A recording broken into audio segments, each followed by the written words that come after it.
Okay, ladies and gentlemen, before I step on the screen here, just take a good look at the map here. We have kind of a map of the South at the end of the Civil War, or the start of Reconstruction. As you can see by this map, the South has been split up into kind of 5 military districts.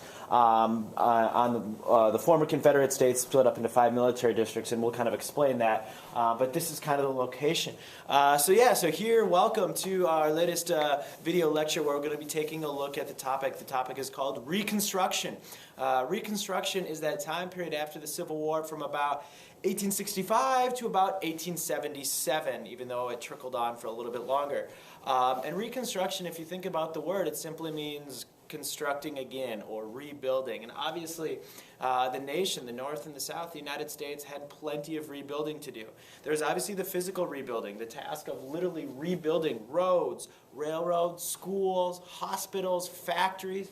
The South, you remember, it was decimated, especially the Southeast, just decimated by the Civil War. So we had to physically rebuild the nation, but then there was also that mental rebuilding. You have to change the hearts and the minds of the people. You have to set aside those differences, that brother against brother war that was so horrible, responsible for some 800,000 deaths, something like that. You have to now mentally rebuild each other, get people to come back together. And then politically you have to rebuild. There were some deep political divides that led up to the Civil War and that caused the Civil War. And you can check that out in the, kind of the video explaining the causes of the Civil War. Feel free to check that out. But there was a lot of rebuilding that needed to be done. And so there's going to be two kind of main features to Reconstruction. There's going to be presidential Reconstruction and congressional Reconstruction. We're going to kind of break that down and see kind of how it played out. There were basically, at the end of the war, there were two lines of thought, two schools of thought about how to rebuild. To quote Mr. Hughes from New York, history teacher in New York, he said, there was the hug and slug model, right? You could choose to take the hug model, which was going to be the model of Lincoln and then very quickly Johnson, or the slug model, which is going to be the punishing model of congressional Republicans. So we'll first start with presidential Reconstruction, the hug model, the, hey, let's bring it back together, let's hug it out, let's forget about the past, let's move forward. That was President Lincoln's approach, or it was his planned approach, but as we know, very shortly after the Civil War ended, 5 days after James Wilkes Booth assassinated him in Ford's Theater, which then puts the task of Reconstruction on his Vice President, Andrew Johnson. Right from the get-go, Andrew Johnson has one major hurdle to overcome. And that is simply that he is not Lincoln. He doesn't have the political ability, the political skill, the social skill that Lincoln had. So he's already lacking, kind of that presence of Lincoln. And so already he's got an uphill battle. Johnson, a Southerner, takes that hug approach, right? He says, let's hug it out, guys. And Johnson's purposes for Reconstruction, Andrew Johnson's purposes for Reconstruction is that hug model. And he basically, his line of thought is, well, technically the South never left. They were never their own country. They just rebelled a little bit. So why should we punish them? Well, let's just welcome them back, right? Come back home. We'll welcome you back. We'll get over it. And he had two goals for Reconstruction, President Johnson did. His first major goal, kind of for Reconstruction, was to end slavery, right? And that was taken care of with the 13th Amendment. The 13th Amendment outlawed, abolished slavery throughout the Union. That was kind of his first main objective for Reconstruction, or his first aim for Reconstruction. And his second main objective for Reconstruction was to form new governments in the South that promised to be loyal to the Union. Right? He didn't want these governments to be secessionist governments that were going to secede and break away again. That would kind of defeat the purpose of Reconstruction. So his two goals, end slavery, which he did, 13th Amendment, or which Congress did when they ratified, or the states did when they ratified the 13th Amendment, and then also to put in new loyal governments, which they worked at. Kind of another piece of presidential Reconstruction was something known as the Freedmen's Bureau. The Freedmen's Bureau was put in place. It was established by Congress and approved of early on by Johnson, which basically provided health care, job-seeking advice, training, education, in some instances small areas of land. The Freedmen's Bureau, its sole purpose was to help freedmen, former slaves, to get them up on their feet, to get them going, because you've got this huge dilemma. What do we do with the millions of people who were once slaves and own nothing and have very little education? What do we do with them? They established the Freedmen's Bureau. The Freedmen's Bureau also was used to kind of help combat what were known as black codes, which were laws that were targeted at the freedmen, that were targeted at blacks and African Americans, and we'll talk about those more in a little bit. So once slavery was ended with the 13th Amendment, once these new governments were kind of formed, Johnson said, I'm done. No mas, no need to do anymore. Reconstruction, it's done, we're good, we took the hug approach. A group in Congress of the same political party, the Republican Party. The Republican Party in Congress and in presidential terms, they were the party of Reconstruction. Just think Republican, Reconstruction, Reconstruction, Republican. Got that nice alliteration.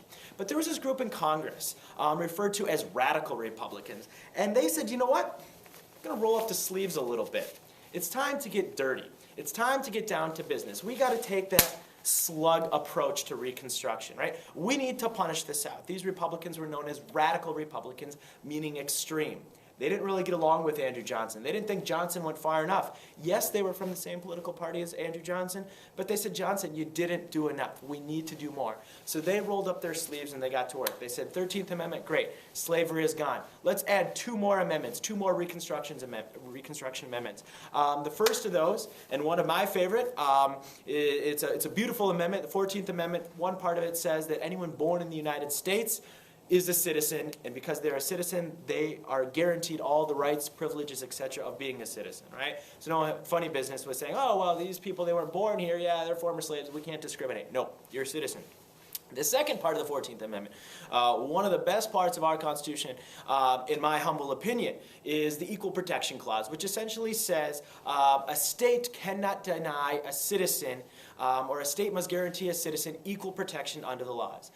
Basically what that means, and that's kind of the paraphrase language, basically what that means is that all citizens must be treated equally. The Bill of Rights makes sure the federal government, right, 10 fingers, it's our shield from the federal government. It protects us from the federal government taking away our privileges and our rights. The 14th Amendment makes sure that the state governments can't do that. They say, states, you must grant equal protection to all people living within your state. Again, this is designed to protect African Americans, to make sure they are not discriminated against. Also, radical Republicans, they pushed through another amendment called the 15th Amendment. Well, it's not called the 15th Amendment, it is the 15th Amendment, which basically says that no person, no male, can be denied voting rights because of race or previous status as a slave, which basically protects voting rights, constitutionally protects the voting rights of African Americans in the South. Now, keep in mind, this does not mean all citizens can vote. Ladies, I'm sorry. It's going to be another, 60 years until you finally are guaranteed your right to vote. So ladies, I'm sorry. It's a long time coming for you. But at this time in the South, the 14th Amendment says everyone should be treated equally, regardless of race, and all males can vote, regardless of race. So these were kind of their way to punish the South, right? They were saying, we're stepping in to make sure that nothing funny happens. Johnson did not like these amendments. He didn't like a lot of the policies of the congressional Republicans. He vetoed a lot of their laws and acts that they passed. For example, they extended the lifeline, the term of the Freedmen's Bureau. They passed a couple other laws. Johnson didn't like them. He vetoed them, right? So he's like, wham, busted out his veto stick. Radical Republicans, they said, what up, Johnson? We have 2/3 majority. Boom, we're overdoing your veto. And in fact, they went so far as to impeach President Johnson. Now, he was impeached, which means they accused him of some wrongdoing. We're not going to dive into that. But Johnson was not actually kicked out of office. So he did get to stay in office. But essentially, Republicans, Congress were running the show during congressional Reconstruction. So also during this time, they used Union forces. This is where we see those military districts, right? We've got the South divided up into these military districts, and the United States military was in the South making sure that Southern Democrats, Southern politicians, and the Southern states in general were not discriminating. They were there to protect the African Americans, and this is all at the behest of congressional Republicans. Southern Democrats absolutely hated this. They could not stand this. Here you have, and imagine this, right? Imagine the year, say, 1873, 1872, and you have former slaves not only voting, but holding office, right? You've got former slaves holding office as politicians. This made Southern Democrat hearts and minds, they just could not comprehend, right? And so this is, again, all because of congressional Reconstruction. However, during this time, we still see the rise of Jim Crow laws, these laws designed to segregate black and white. Right? We still see this rise in black codes. And again, so it's not as if, although life is better, and for a very short period of time, African Americans in the South, they prospered. They did well. They did okay for themselves. Not all of them, but a number of them did okay for themselves. But you know, these Southern governments, they were reforming themselves. They were raising taxes to rebuild schools and all these types of things. There were black politicians holding high office. There was one, I believe, elected to the U.S. Senate, name escaping me, apologies. But so things were going well. But we know that they don't end well. Right? In 1872, there was a law passed called the Amnesty Act, which basically allowed former Confederates to get back into politics, to vote, to run for office, and you bet your bottom dollar that it was only a very short matter of time before the Southern legislatures in most of these states, in 8 of the 11 states, were back in the hands of these Southern Democrats. These were the same people that were in power leading up to the Civil War and throughout the Civil War. And it does not take a PhD in anything to realize that once these men got back into power, that they were going to make lives miserable for the blacks living in the South. There's no way around that, right? We're not beating around the bush.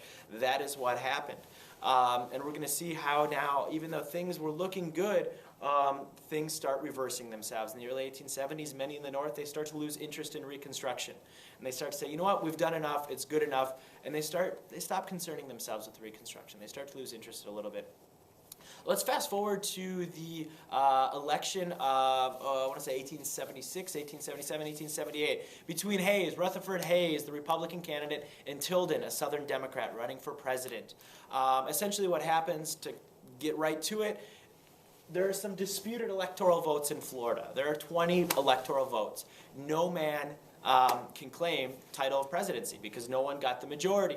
So then Congress has to decide who will get these disputed or argued over electoral votes. They award them, no surprise, to Hayes, to Rutherford, the Republican, making Rutherford Hayes the President of the United States. However, we can't really torque off the South. So we got to throw Southern Democrats, these former Confederate states, something. And so Hayes says, here's the deal. You make me president, I will remove all Southern troops from the South. And this is the beginning of the end for Reconstruction. This is the end of Reconstruction, right? These Southern troops pull out. And now, with no military presence there, with no strong Republican presence there, with no radical Republicans in Congress, with no radical Republican president pushing for Reconstruction, the power in the South quickly returns back to the hands of the Southern Democrats. And this is when we see things totally reverse. They say that public education is a privilege and not a right, which is mind-blowing. They say people have to pay to go to school. As a public educator, that outrages me, right? People should not have to pay to go to school. Education is the key to so much in this life. And so we see that by 1880, only about half of African-American children were attending school. Half! Can you imagine if only half of the country today attended school, what that would do for us? It would be absolutely devastating. So education leaves. Then, even though the 15th Amendment, you know, it says all African Americans can vote, these Southern governments, they come up with some really devious, some really evil ways to disenfranchise or to prevent African Americans from voting. One of these is a poll tax. They set a tax that says, oh, you need to pay to vote. Oh, you can't afford it? Oh, I'm sorry, you can't vote. Typically speaking, right, the white voters could afford this. African American voters could not. Also, they developed these literacy tests where you would have to read, and the poll workers would determine which person would get which test you would get. Right, so it applied to everyone, but you might be a white voter in Mississippi, and you get a real simple test like write your name or write the name of the town you're from. And then we looked at some in class as some of these literacy tests that the African Americans were forced to take. They would be difficult for anyone to take under the best of circumstances. And then, just to make sure that whites could continue to vote, they developed something called the Grandfather Clause, which basically said, if your grandfather could vote on January 1st, 1867, you don't need to take these tests. Well, unfortunately, ladies and gentlemen, there were no African Americans prior to 1867. They couldn't vote. So, of course, they still had to take all these tests, whereas the white people could skate right on through, right? So they're making sure that these African Americans cannot vote. Jim Crow is on the rise, right? Segregation. You have to have black schools, black drinking fountains, white drinking fountains. Racial segregation. The Ku Klux Klan, this absolutely awful hate group, this white supremacy group, starts turning to violence, right? Lynchings. We read about the lynchings. We saw about the lynchings. Tarring and feathering, hanging, the bombings of churches and schools, and outright murder. Was prevalent through the South. There was a stat I heard, I believe it was in the 1880s, something like one person every day, and it might have even been higher, but an average of one person a day was lynched or killed in the South during this time period. This is awful stuff, right? This is terrorism. It was ridiculous, and that really was the end of Reconstruction. And we see it's not until the 1950s when these things start reversing, the civil rights movement, right? And it's a long time coming, where, you know, these rights are restored and everyone is kind of given this equal playing field. So you get, you know, if you imagine African Americans, and if you imagine walking this road to freedom and to rights, they get just right there, they get to the edge, and then Republicans in the North, they pull back, and very quickly, the rights are taken away or severely restricted in the South. And then just quickly at the end, many African Americans, how did they respond to this? Many left, right? They said, peace out, we're leaving, right? We're not going to stay here. They would head west, a lot of them. Not a lot of them, not a majority, but some would head west. And the others, they just simply had to stay. They relied on themselves, self-reliance. They developed their own strong communities, their own self-help groups and organizations to kind of help them. But again, so right, presidential Reconstruction, hug and slug. Presidential Reconstruction, hug. Let's take a soft approach, South, no big deal. Let's get back together. Congressional Reconstruction, let's slug, right? Let's punish. 13th Amendment, no slavery. 14th Amendment, equal protection. 15th Amendment, can't deny voting rights. And then all of this is reversed. And it sets us up for the next 80 years of our history. So there it is, Reconstruction in a nutshell. Hope you learned something. Check you later.